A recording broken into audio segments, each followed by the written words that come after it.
très brièvement, je pense que maintenant tout le monde est familier avec le terme de substance paire et polyfluoroalkylée.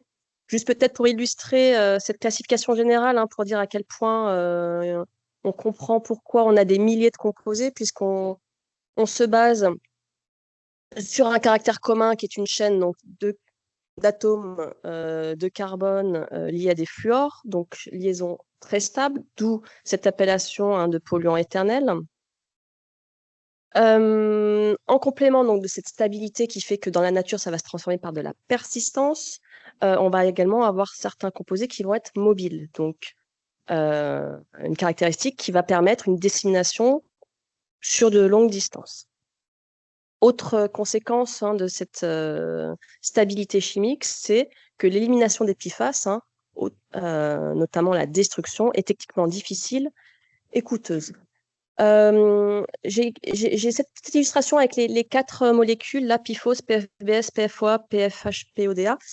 C'est une illustration que j'utilise souvent pour justement pour qu'on comprenne comment on peut arriver à une diversité de composés, quelles sont un peu les caractéristiques. Donc, on a ce groupe fonctionnel en bout de chaîne qui va différer selon les familles, mais également on va avoir cette longueur de chaîne, hein, entre PFOS et PFBS. On a le même groupe fonctionnel en fin de chaîne, mais on a également une longueur de chaîne. Et cette longueur de chaîne, elle va être vraiment importante pour cette notion de mobilité. Autre point aussi intéressant, c'est par exemple ce qu'on appelle les nouveaux PFAS qui sont arrivés ces dernières décennies, qui sont venus notamment donc le HFPODA, où on voit que cette chaîne de carbone est finalement maintenant entrecoupée par d'autres atomes. Donc ici, l'oxygène. Donc pareil, là, la chaîne, on n'est plus sur une longue chaîne de carbone, mais sur une chaîne qui va être séquencée. Donc également, hein, des conséquences sur cette mobilité pour une catégorie de PFAS. Autre point, d'un point de vue avec quelques molécules, là c'est un peu pour illustrer. En fait, aujourd'hui, on sait que finalement, chaque source de PFAS va correspondre à un certain cortège de composés de substances PFAS. On ne sait pas encore tous les analyser, on n'a pas encore une vue exhaustive de tous les cortèges possibles que l'on peut rencontrer liés à certains usages ou à certaines utilisations. On a encore peu de connaissances. Néanmoins, on sait que ça, c'est un point important. Parce que qu'est-ce qui va se passer? On sait qu'il y a des transformations partielles qui peuvent arriver. Et donc, à partir de PFAS, notamment de PFAS qu'on va appeler précurseurs, on va pouvoir avoir des transformations partielles qui vont les amener vers des produits finaux en bout de chaîne, qui seront toujours, hein, des PFAS persistants et voire mobiles à très mobiles. Mais voilà, on a ces transformations partielles qui vont faire que entre une utilisation, un composé dont on connaît parfois la composition, il va y avoir ces transformations qui va vous dire à toute une quantité de composés, hein, selon des règles logiques de dégradation, de biodégradation, de transformation, de réactions chimiques, mais qui vont arriver donc à un panel de produits. Voilà, donc là, l'idée, c'est de dire qu'à partir d'un cortège initial, on va pouvoir évoluer vers un cortège qui va évoluer avec le temps, dans l'environnement, avec la migration. Donc, à partir de ce qu'on va mesurer dans l'environnement, on n'aura pas forcément l'image de quelle était la composition du produit tel qu'il a été utilisé sur un process amont ou sur de longues périodes par le passé. Autre faiblesse aussi dans ce travail de rattacher ce que l'on trouve dans l'environnement aux usages, c'est donc peu de connaissances sur les usages et sur les périodes d'utilisation. On pense notamment à tout ce qui va être mousse anti-incendie, qui ont notamment beaucoup évolué ces dernières décennies. Et également, ce que l'on connaît, nous, dans l'environnement, donc c'est des occurrences dites connues, basées sur des analyses. Donc, c'est-à-dire qu'on est allé rechercher des composés ciblés avec des méthodes que l'on sait mettre en œuvre. C'est-à-dire qu'on n'est pas capable d'identifier des cortèges, hein, sur des molécules qu'on n'a pas recherchées, qu'on ne sait pas analyser. Donc, effectivement, on a un biais par rapport à ce que l'on va trouver dans l'environnement. Donc, voilà. Donc, ce lien entre l'usage, le point de dispersion et puis ce que l'on va mesurer, nous, dans nos matrices environnementales, est un long challenge. Donc, les différentes voies d'exposition au PFAS. En fait, dans l'environnement, on a, donc, hein, notamment ces dernières années, il y a eu de plus en plus de données sur les différents compartiments de l'environnement. Et maintenant, on peut dire que l'on a des PFAS dans l'air, dans les précipitations, hein, y compris dans des zones loin de toute activité anthropique, hein, je pense notamment aux pôles et au plateau du Tibet.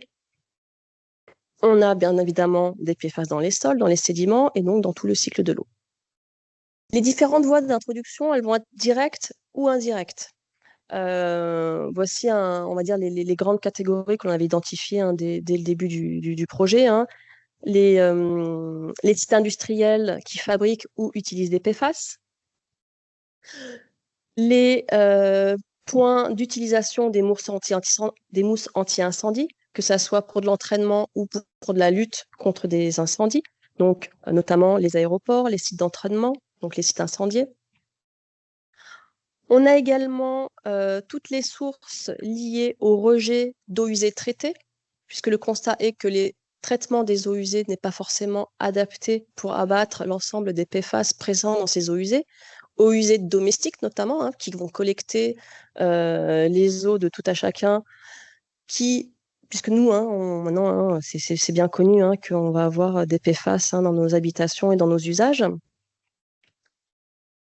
En lien avec le traitement des eaux également, une source, hein, qui reste encore à dimensionner, à quantifier, c'est l'apport que peuvent représenter l'épandage des boues de stations d'épuration, puisqu'on va avoir une partie des PFAS issus des eaux usées domestiques qui vont pouvoir se concentrer dans ces boues.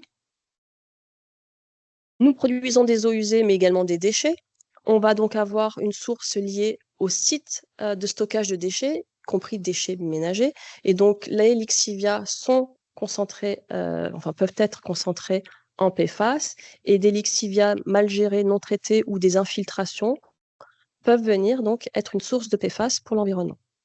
Dernier point également, hein, l'incinération de nos déchets, une combustion incomplète peut conduire donc au relargage par voie atmosphérique, par voie des PFAS qui auraient été mal incinérés. Donc, une fois dans l'environnement, la question est de savoir comment ils vont évoluer dans le milieu. Là encore, on est face à des comportements et des processus complexes où finalement, on va retrouver des mécanismes que l'on connaissait chez d'autres polluants, mais finalement, les PFAS vont avoir la propriété d'un peu de mélanger et d'accumuler les différents processus que l'on surveille, hein, généralement pour les polluants.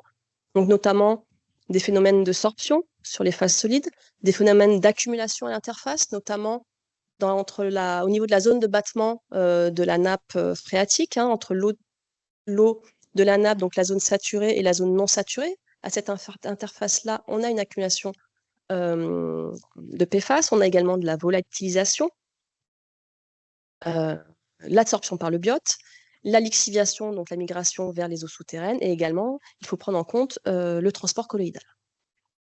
Donc, toutes ces propriétés, tous ces processus vont dépendre donc des propriétés de chacune de ces molécules. Et comme je disais en introduction, hein, la longueur de chaîne, les groupes fonctionnels vont apporter des comportements différents à ces molécules. Donc, certaines iront très vite, d'autres seront retenues. Et donc, il y a vraiment tout un panel de comportements. Et donc, c'est vrai, quand on parle du comportement des PFAS, finalement, voilà, je suis très large et très généraliste parce que finalement, quand on regarde un par un, on va trouver tous les comportements possibles liés à la diversité des molécules que l'on a. Les grandes lignes, c'est quoi? C'est de dire que dans les eaux souterraines, on va trouver plutôt les composés mobiles, donc plutôt les chaînes courtes, puis on va dire inférieures ou égales à 8 carbone. Et dans les phases solides, dans les sols et les sédiments, vont s'accumuler les composés plutôt à chaîne longue, supérieure à 8 carbone. Donc le projet Promis-6, c'est quoi? Donc c'est un projet qui est financé par l'Europe dans le cadre des appels H2020, donc du Pacte vert pour l'Europe. Nous sommes 27 partenaires, organismes publics, universitaires, PME, industriels et producteurs d'eau. Donc, on vient de 9 pays. 12 millions d'aides reçues, et donc ça fait 1,5 million pour le BRGM sur une période de 3 ans et demi, donc il finit dans les prochains mois.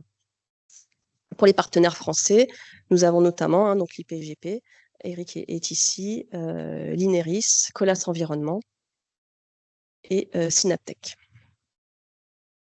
Le contexte de ce projet, on a voulu l'inscrire dans la circularité des ressources, donc eau, sol, sédiments, comment justement les PFAS et les polluants persistants, mobiles et potentiellement toxiques, puisqu'on va un petit peu au-delà des PFAS, vont justement franchir les différentes barrières de l'environnement et s'accumuler dans les ressources, et comment on peut garantir une économie circulaire et durable.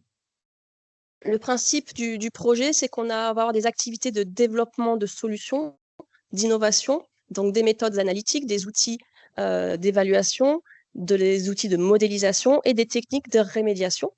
Elle se base sur différents cas d'études, donc nous en avons 7 dans le projet. Et en sortie du projet, on souhaite pouvoir apporter aux gestionnaires et aux régulateurs des éléments pour justement les aider donc, à la gestion de cette problématique des polluants persistants, mobiles et potentiellement toxiques. Les différentes voies d'économie circulaire qui sont donc étudiées à travers nos 7 cas d'études, c'est d'une part les cycles semi-fermés pour la production d'eau potable à l'échelle urbaine et du bassin versant. C'est le cas des filtrations de berges. Donc, on a un cas sur Berlin et puis des sites le long du Danube. C'est la réutilisation des eaux usées, traitées pour l'irrigation. Donc là, c'est un cas d'application en Espagne. C'est la récupération des nutriments à partir des boues de stations d'épuration. Donc, ce point-là sera plus développé par Eric. La récupération des matériaux à partir des sédiments de dragage traités, et également donc, le traitement in situ ou on-site des eaux souterraines et des sols pour la réutilisation de ces matrices.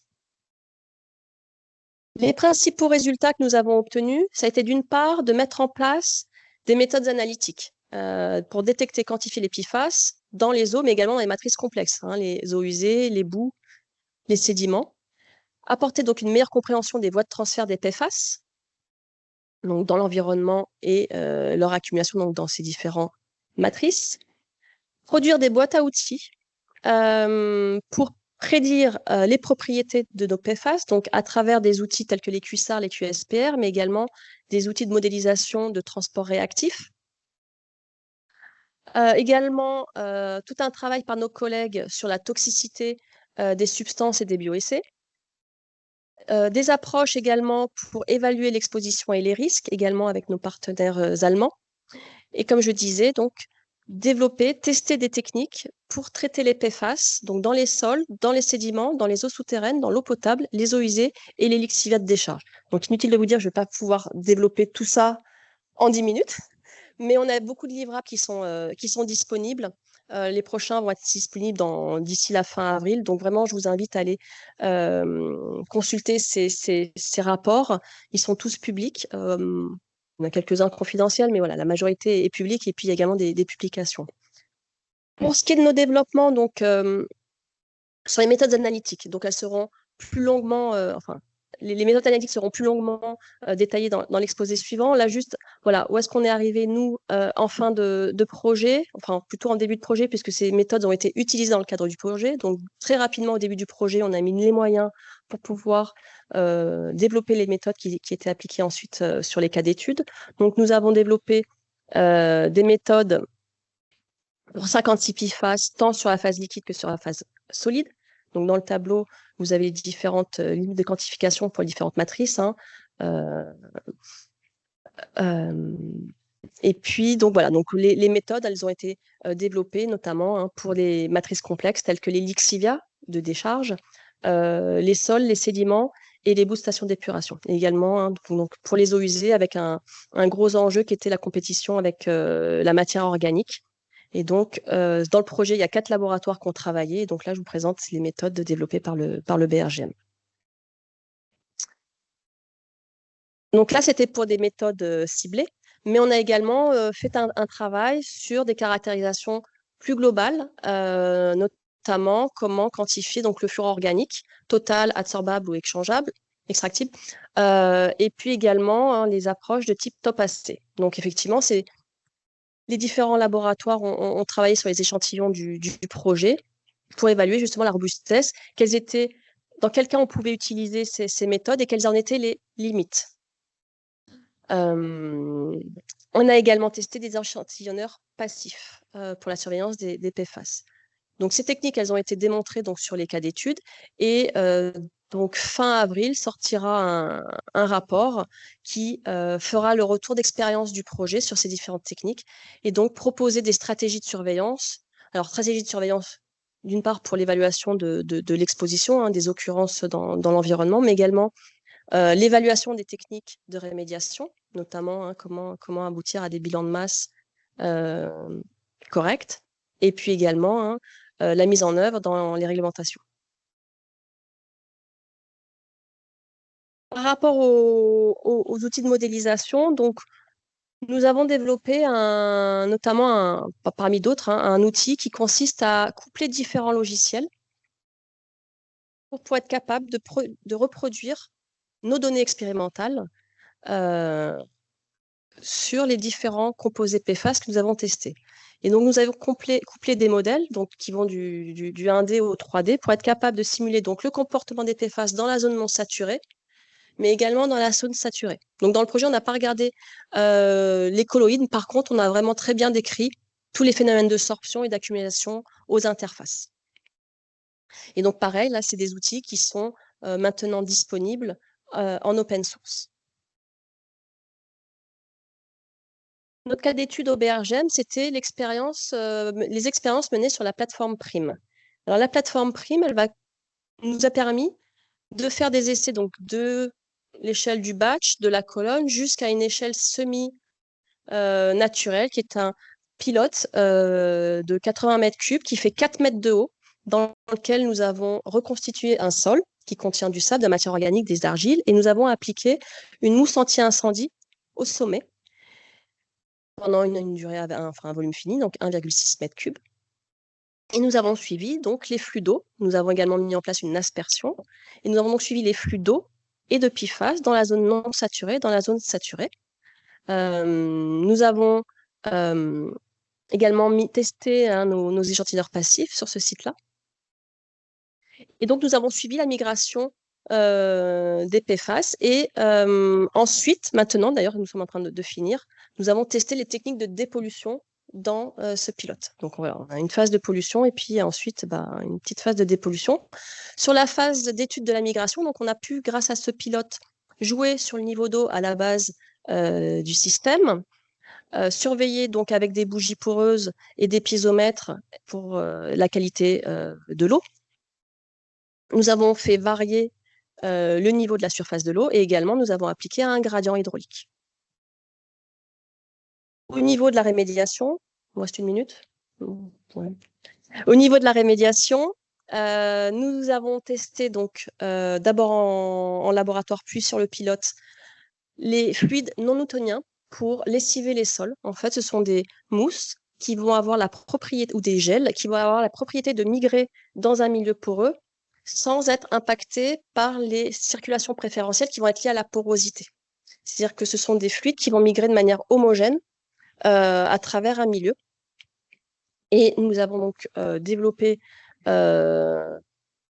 ces fluides de manière à ce qu'ils puissent vectoriser les PFAS. Et donc, on est à un taux supérieur à 90% de récupération sur les PFAS que nous avons testés. Différentes techniques de destruction des PFAS ont également été testées. Donc, 2 traitements chimiques pour la dégradation. L'un à base de fer zéro valent et de palladium, où là, on va plutôt avoir des phénomènes de sorption et de réduction. Et une autre technique d'oxydation avancée avec du DMSO. Et là, avec le DMSO, on est sur des taux de dégradation supérieurs à 97% après 12 heures de réaction. Diméthyl...